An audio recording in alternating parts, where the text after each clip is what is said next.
Hello, hey y'all. Welcome to the Collide Kids podcast, hosted by Christen Clark. This is a show for kids and families. You are going to meet new people and have fun while you listen. Let's do it!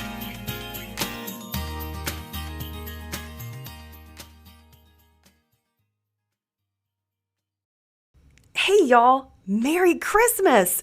What did you think of the new music in the intro? That was fun, right? I love the jingle bells part of it. There's nothing that puts me more in the Christmas spirit than jingle bells. It kind of reminds me of twinkling lights and glitter. Well, welcome to the Collide Kids podcast. I'm your host, Christen Clark. The Collide Kids podcast is a show for kids and families where we learn together how life and faith collide. Like I've told you before, many times before, I'm sure, my favorite part of Christmas is the music. I just love all the Christmas music. I love the classic Christmas carols like "O Holy Night" and "Hark the Herald Angels Sing" and "Joy to the World." And I love all those Christmas standards like "It's the Most Wonderful Time of the Year" or "It's Beginning to Look a Lot Like Christmas," "Rocking Around the Christmas Tree." And one of my personal favorites, "I Want a Hippopotamus for Christmas." Did you know that that was actually a Christmas song? I highly recommend you listen to that song. It's a fun one. Well, this episode is really all about Christmas music, and today my special guest is Shelly Johnson.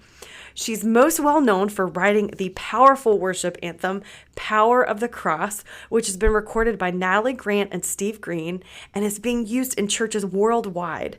She's spent the last decade serving the church by writing songs and traveling the country leading worship for events of all kinds, sharing her heart in ministry. Shelly has released 8 studio albums and written hundreds of songs and has even toured North America with renowned Irish hymn writers Keith and Christen Getty. She and her husband, Jack, have been married for 15 years and currently they live in the metro Atlanta area. They have 2 children, Mary Carson, who's 5, and Brooks, who is 1. In October of 2017, Shelly released a stunning Christmas album called "Christmas is Beautiful," which we are going to talk about today. So here is my conversation with my friend, Shelly Johnson.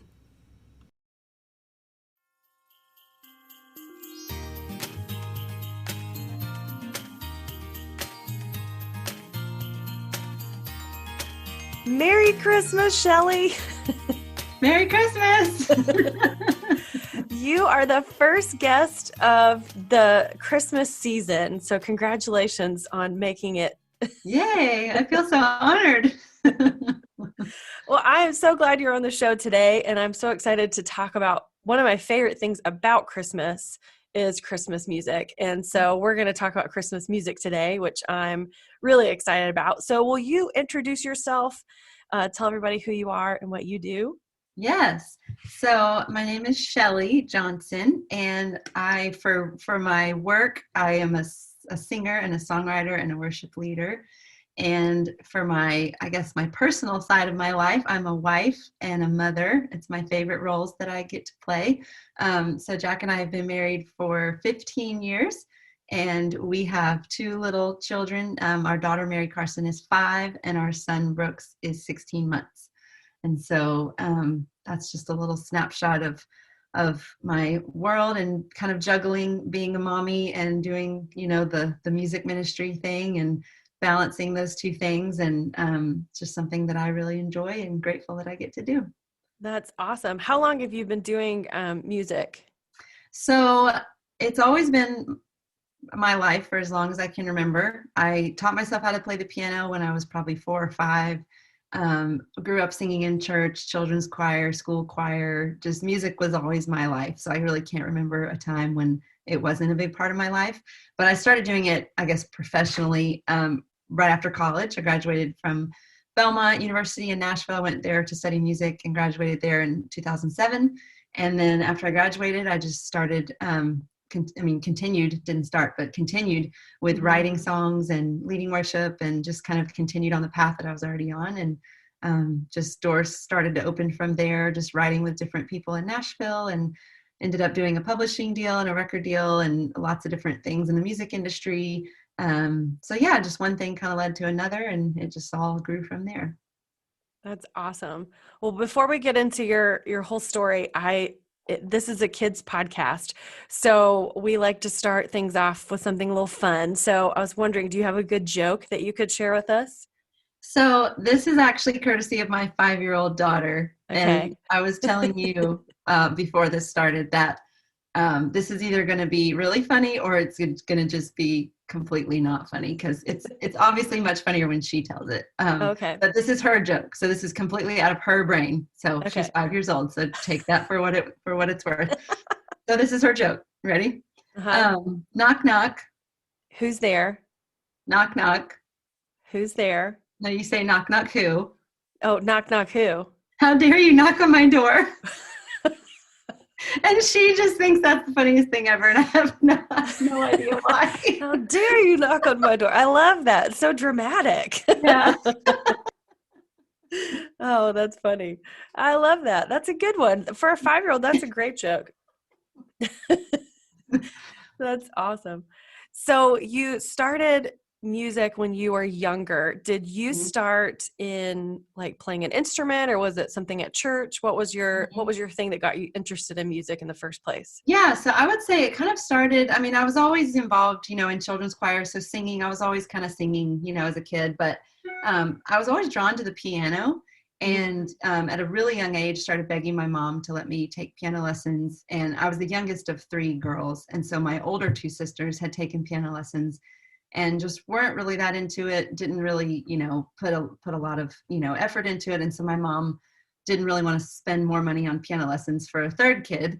And so she was very hesitant to put me in piano lessons, but I just was relentless about it. And so I went and just taught myself how to play.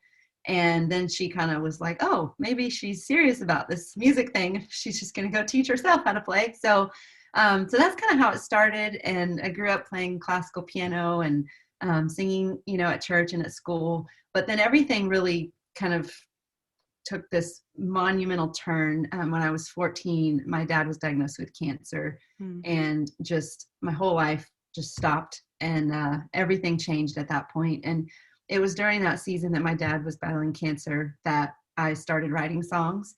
And I really feel like my relationship with God started at that point, because I grew up in church, but it was really just a cultural thing to me. And, I did pray a prayer to receive Christ when I was 6, but it didn't become real to me until I was 14, when my dad was fighting cancer. And just that whole season in my life was definitely the darkest time that our family has ever walked through. And because one of the things people, if you know our family, that my dad was just had this huge personality, just so funny, so full of life, just so much fun. And so it was really hard to watch him go from that to just, withering away before our eyes. Just, it was just a horrible, horrible thing to go through. And so God really used that season of my life to begin giving me songs to write. And when I went into high school, I started having opportunities to share those songs with other kids, and, kids that were from all different walks of life, Hindu, Muslim, atheist, Jewish, Catholic, just all these different religious backgrounds that were, just being ministered to by these little songs that I was writing as a 14, 15-year-old. That's awesome. Just about my relationship with God and what I was dealing with the tragedy of losing my dad and all of that. And so that was when God really called me to ministry. It's when I really felt just this very distinct call to use music as a ministry. And so that's really what jump-started everything. It's what led me to go to Belmont and pursue music in college, because I just felt like everything in my life was pushing me towards just this goal of pursuing music as a career and as a ministry. And so everything just stemmed from there and grew from there. So that's awesome. And that's incredible how, it's hard to imagine that we have to go through these really tough situations in life, but usually that's when we recognize God's presence in our life the most, right? Like you really felt more connected. What was it about songwriting that made you feel more connected to God? Yeah, I think it was just because it was my way, like, because music was such an outlet for me before going through that tragedy. Music was just this this sort of sanctuary for me where I could just kind of retreat to the piano and sort of get lost in a classical piano piece. And so it was just always my way of just sort of retreating and letting my heart just sort of process whatever I wanted to process. And so then now I'm all of a sudden faced with this tragedy of, dealing with my dad and watching him fight cancer, it just naturally just became even more of a sanctuary, and it just became kind of my safe haven with me and God. And so it just really helped me process my feelings and process my emotions and the grief and all the things that I was feeling. It was just a safe place to just pour all that out into my hands and through my voice. And it just became this really sacred place between me and God. That's where it all started. That's amazing. Do you still like sing some of those songs, or, use some of those songs when you lead worship? It's funny. So I found recently, like this year, I found this hard drive that had all of those old songs on it, like the ones that I wrote in high school. And it was so crazy just going back and listening to all of that. It was crazy how healing it was, because in a lot of ways it took me back to like this childlike faith, innocence, just that, my 14-year-old self who's just trying to like sort out her relationship with God and sort out how to process tragedy in light of a loving God, and how do you process grief in light of a loving God, and like how do you reconcile these things, and like just listening to the lyrics. And it was really touching, it was almost like an out-of-body experience, because I'm sitting there listening, I'm like, was that me? Like, wow, because I don't remember like process, because like when you go back and listen to it now, like as a listener of it, like it's like, wow, this person like was really trusting God, like this person was really like relying on God and really believed God was faithful. But I didn't feel like in the moment when I was going through that terrible season, I didn't feel like, I felt so weak, and I felt like just so afraid and just so mad at God. And so, but when I go back and I look at those songs now, it's like I just see such a picture of faith and such a picture of trust. And it really blew me away. And it was honestly very convicting, because it was like, man, like, do I still believe him now like I did back then? And it was really a crazy experience. So yeah, all that to say, it was pretty crazy to find all those songs and to see those again. Be confronted with them again. Yeah. So you said you play piano. Do you play any other instruments? I play the guitar. I can play the guitar. I'll just say I can play the guitar. I'm not as good as like guitar players, but if I absolutely had to, I could get by. You could do it. Okay. But that's it's not my good. favorite. I say I used to play the guitar, because now I can't remember where to put my hands anymore. But I took lessons for a while, and then you kind of lose it if you don't keep doing it. So yeah. Well, and the guitar is challenging because you have to build up the calluses, and if you don't have the calluses on your fingers, it's painful. So it's true. Yeah. And the first couple of times you're just like icing your hand, like, what's wrong with me? Yep. All right. So tell us about Christmas. Like, what is it about Christmas that made you excited about putting together a Christmas album? Yes, I love talking about this. So I love Christmas. I absolutely love Christmas, because I grew up, like, my parents did an amazing job of making Christmas so magical and so fun. And so as a kid, it was just like hands down my favorite time of the year. I loved it so much. And so I've always loved it. And I've always loved the music that went along with Christmas season, because we went to like this really epic Southern Baptist church I grew up, where they always did like this massive Christmas thing. Like we did the singing Christmas tree, and we did the pageants and all the things. And so the music of Christmas was just like this majestic, huge orchestra, huge choir, just these epic songs. It just like filled the season my whole life. And so I just always had this love for Christmas and Christmas music. And so about 3 years ago, I guess it was 3 years ago, when I did the Christmas album. Well, let me back up. So 7 years ago, I got asked to go on tour with the Gettys, Keith and Kristen Getty, who wrote In Christ Alone and several other modern hymns. Love the Gettys, yeah. Okay, so they do a big Christmas tour every year, and I got to go out on tour with them on their Christmas tour, and that's kind of what planted the seed of in my mind of, man, like I need to do a Christmas album. You know, I don't know why I had never like thought of it before. But it just, you know, it just kind of planted this seed of I need to do this. I love Christmas music too much to not have a Christmas album. I have all these other albums. I don't have a Christmas album. And so that's kind of when it started. And so then in 2017, I reached out to my friend and producer, Sean, who's produced most all of my albums and music over the years. And I was like, all right, 2017, we're doing a Christmas album. And it was the most fun because all the albums that I had recorded up to that point, you know, were kind of in that contemporary Christian worship genre. Mm-hmm. And so there's kind of like a formula or like a box you try to stay in, like production wise and sonically, and like, you know, you can't be doing all these crazy things, or, you know, you kind of have, if you're writing worship songs, you kind of have to keep it sort of in the box so people can sing along with it and whatnot. But with a Christmas album, it was like, oh, I get to sing all these like classics, like, you know, Let It Snow and Chestnuts Roasting on an Open Fire and Oh Holy Night. And like, just, it was like the door was wide open to whatever we wanted to do. And so it was so much fun. It's definitely of all the songs I've recorded, it's the most variety because there's like the jazzy, you know, Let It Snow with like the big band brass horns and the, you know, and then there's the, you know, more worshipy kind of Joy to the World and Noel and Angels We've Heard on High. And then there's kind of like this classical piano rendition of Oh Holy Night that I wrote when I was in high school. That's like one of my favorite things. And so it's just like a really fun hodgepodge of just all my favorite things about Christmas music. And so it was the most fun album to make. And every year we do this Christmas tour and it's so much fun. I love singing these songs. I love them. I mean, normally you get tired of songs on your albums, but I don't, and maybe it's because I only get to do these four weeks out of the whole year. You only get to do it a few times. Maybe I just, you know, miss it throughout the year, but it's just so much fun. It's such a fun album. So it's been really fun to get to do it. That's awesome. How many songs are on the album? So that's a good question. There's a deluxe edition.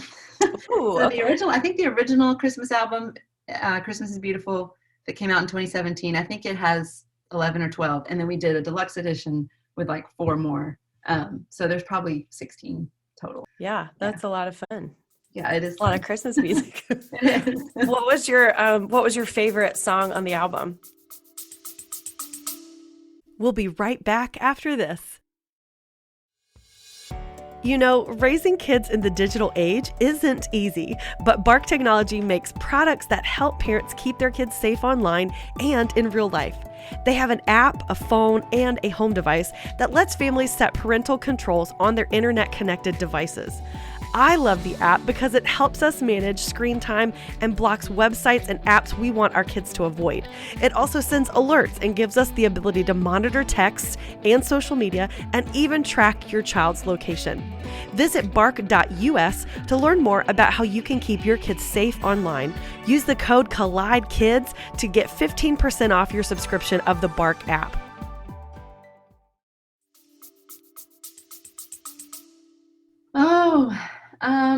Probably the most fun song to sing is either Noel or Christmas is Beautiful. Probably Christmas is Beautiful, just because it's the title track. I wrote it about my dad died right after Christmas time, so it was kind of me reflecting on how God has restored joy to our family since losing my dad, and how we've watched God make Christmases beautiful again, because it was really hard to get used to Christmas without him. Yeah. And so that's probably my favorite song, just because it's kind of in that Sarah Bareilles piano-driven sort of rock vibe. So it's really fun to play. And the band always talks about how much they love playing it. It's just a lot of fun. It's got a lot of energy, but I love like what it says too. So that's cool. And that's cool that you wrote it. Mm-hmm. So is that the only Christmas song you wrote on the album, or? No. So that's the other thing that's cool about the album is I feel like it's a good blend of like classic carols that everybody knows and loves, and then some fresh new originals sort of mixed in. Mm-hmm. So there's actually quite a few. So Christmas is Beautiful. Gift of Love is another favorite song that I wrote that's on the album, because it kind of sounds very nostalgic and very familiar, but it's a new song, but it sort of sounds like an old one. So Gift of Love. And then there's a song called What a Savior that's really fun. We get to do that a lot with like these huge choirs and orchestras, and it's just this big epic. It kind of takes me back to my childhood growing up in church with like the big, Yeah. huge high church sort of feel. So What a Savior is an original. And then, and then there's a From Heaven's Glory is like a modern Christmas hymn that sort of tells the story of Jesus all the way from creation, all the way to the second coming. And so it's like a cool sort of modern hymn vibe. But then we also took some classic songs and sort of wrote some fresh material. So like Angels We Have Heard on High, for example, we changed, like we kept the original verses, but then we wrote like a new chorus for that song. Oh, and then cool. like Joy to the World, we kept, Joy to the World doesn't have a chorus. It's just all verses. And so we kept the verses, and then we wrote like a brand new chorus and bridge to go with that one. And then Noel is another original. It's all new verses and chorus, but we kind of quote the melody of First Noel just a little bit. So it kind of tips the cap to the First Noel, but it's technically like a new song. So there was a lot of that sort of woven throughout the album, of even if it was like a standard classic song, we kind of wove in like our own little chorus or something. And you can do that with Christmas music because it's so memorable and nostalgic. Mm-hmm. So pulling that in, I think that's really cool that you could push those together. Yeah. Awesome. Well, tell me about what you love about Christmas. Like, what does your family do? Do you have like traditions with your kids or with your family you like to do? Yeah. So growing up, we always we have home video footage every single Christmas from 1978, which was before I was born, but when my sister was a baby, all the way through 2000, all the way through the year that my dad died, 1999. And we have all, like, what he would do is he would set up the video camera and just let it roll. And so Christmas Eve and Christmas Day, and we would all pile on the sofa, and my dad would read the Christmas story from Luke chapter 2, and we'd all be sitting on the sofa. And so like in the early years, like the silent home movies, before there was like volume on home movies, you just see like these, there's these shots of my dad like holding me as a baby or my sister as a baby, and they're sitting on the sofa and he's reading the Christmas story. But then once you get to like 1988, 1989, I'm like 3-4 years old. And so, so then it's like you have sound now. And so, it's just so fun to watch because, my dad's like, welcome to Christmas, 1988. And then he introduces everyone in the family, and he goes down the sofa and introduces all of us. And then he reads the Christmas story. And it's just really funny because there's, one of my sisters will be making funny faces at the camera in the background while my dad's reading, and he doesn't know. And we didn't know until all these years later when we went back and watched him. And then there's, all these scenes from him, being silly in front of the camera. And so that was like how I grew up, just making Christmas Eve and Christmas Day, like just super magical and funny and fun. And so now it's been really fun with me and Jack because now we have littles.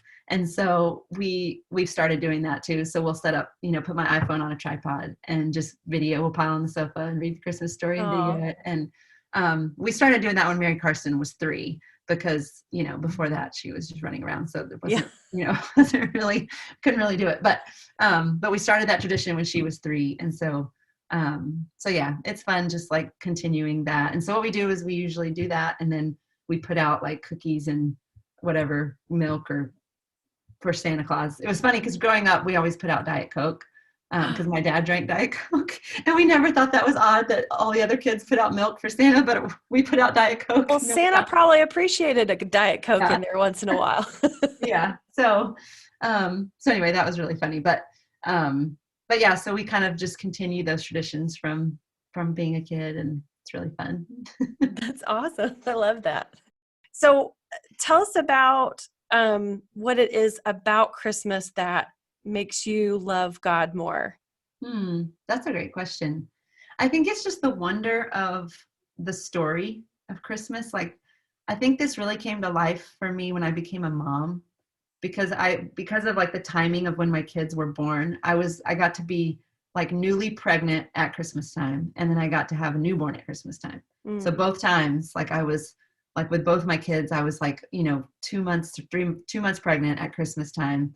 And then they were like 4 or 5 months old at Christmas time, their first Christmas. And so it really kind of brought it to life. Like just the whole idea of the creator of the universe being the size of a baby, like being a baby and just like carrying a baby and then having a baby and then taking care of an infant, like just imagining God as that infant it just really blows my mind to think about. And, just wondering, like, I just so wish that like the toddler years of Jesus were in the Bible. It's like, I really want to know why that wasn't included.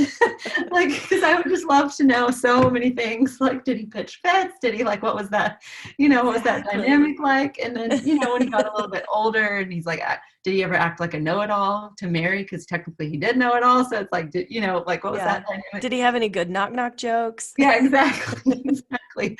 So I think it's just made me appreciate just the wonder of the story of how God chose to save us, that he could have chosen any way to save us. He could have just saved us, but instead he created this whole story of becoming a baby and then being one of us and then growing up as a toddler and then as a kid and then going through puberty and then becoming an adult. And like he did all the things. And like, that's just amazing that the God that made us would want to be in a relationship with us so much to the point that he would go through all of that just so that we could relate to him more, and just so that we could feel understood more, and just so that he could be more human to us. And I just think that's amazing. And so, yeah, I think that's probably something that I love about Christmas. And it's just given me a fresh perspective of how much God loves us. Yeah, for sure. That's great. I love that. Well, this has been awesome. I really appreciate you being on the show today, and I can't wait for our listeners to check out your music. Your Christmas album is beautiful. Aww. It's called Christmas is Beautiful, and I love the music on it. It's so good. So they'll definitely have to check it out. How can they find out about it, or where can they find it? Yeah. So the easiest place, if you just go to my website, shelleyejohnson.com, it's all there. All the videos, all the songs, all the links, all the social media, it's all there. So. Okay, that's awesome. And yeah, definitely check it out and put it on your list. Put it on your Spotify list for sure. Well, I always like to ask my guests to share a memory from when they were a kid, but since we're in the holiday season, do you have a Christmas memory that you could share with us? Yes. So one year we were on the sofa, like I think it was Christmas 1989, so I was 4 years old. And we were all sitting on the sofa doing our ritual, reading the Christmas story. And my sister, who was 8, she was sitting next to me.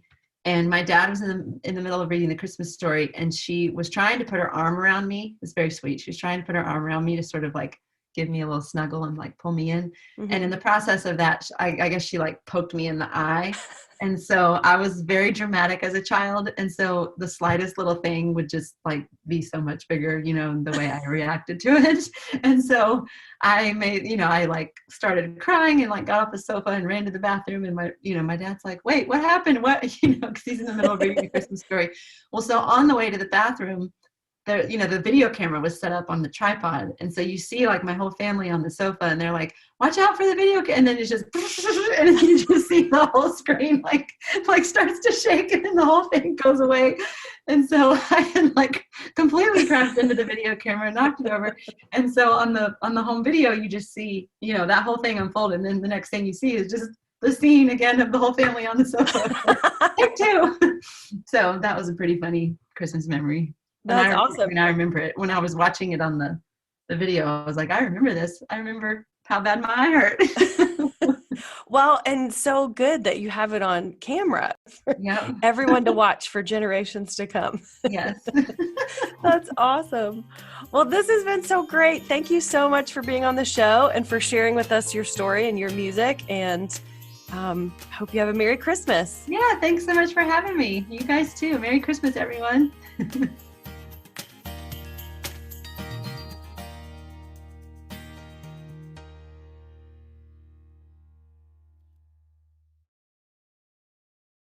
That was so fun. I love hearing all those family memories, especially around the holidays. I think we have a lot of family memories to hold on to, and it's so great when we have them on video, right? Wasn't that an amazing story about going through the tragedy of losing her dad? And yet, as she started to share her songs with her friends, it became helpful to others. She realized it was a way she could help other people. And I love learning about her songwriting process and how her Christmas album came together. That was really cool. Listen, I highly recommend her Christmas album. It's called Christmas is Beautiful. You can find it on Apple, Spotify, all the places you find music. My favorite songs on the album are What a Savior and Oh Holy Night, which is this beautiful piano solo. You're going to love it. Well, now it's time for the kids only segment. This is the part of the show where you get to be on the podcast. And in the month of December, even the kids only segment is all about Christmas. So here is my daughter, Charis. Hi, my name's Charis. This is the Christmas Bible verse, Isaiah 9:6. For unto us a child is born, to us a son is given, and the government will be on his shoulders, and he will be called Wonderful Counselor, Mighty God, Everlasting Father, Prince of Peace. I love that verse, and I love the song that is written about that verse. That's a great Christmas song too. It's such a good reminder that Jesus is a wonderful counselor, a mighty God, an everlasting Father, and our Prince of Peace. What an encouragement. Okay, now it's your turn. I know you want to do it. I'd love to hear from you. I'd love to get your favorite Christmas joke or a Bible verse that reminds you about Jesus or about Christmas. If you would like to share that with me, just have a grown-up help you go to my podcast website. It's anchor.fm/collidekidspod. And on that page, there's a place for you to leave me a message. If you need more information about this, you can find all this on my social media pages. I'm on Facebook at the Collide Kids Podcast or on Instagram at Collide Kids Pod. If you're enjoying this podcast, share it with your friends and family. It would be a gift to me and to whoever you share it with. And don't forget to subscribe to this podcast so that new episodes will automatically load each week into whatever podcast app you're using. Well, I hope this Christmas season you get to enjoy some Christmas music. Pull out your jingle bells and crank it up. Now, if you don't have jingle bells, a set of keys works great as well. Thank you so much for listening today. I pray your Christmas is beautiful this year and you are filled with faith and hope and wonder. In case no one has told you today, let me be the first to remind you, God loves you so much. Merry Christmas!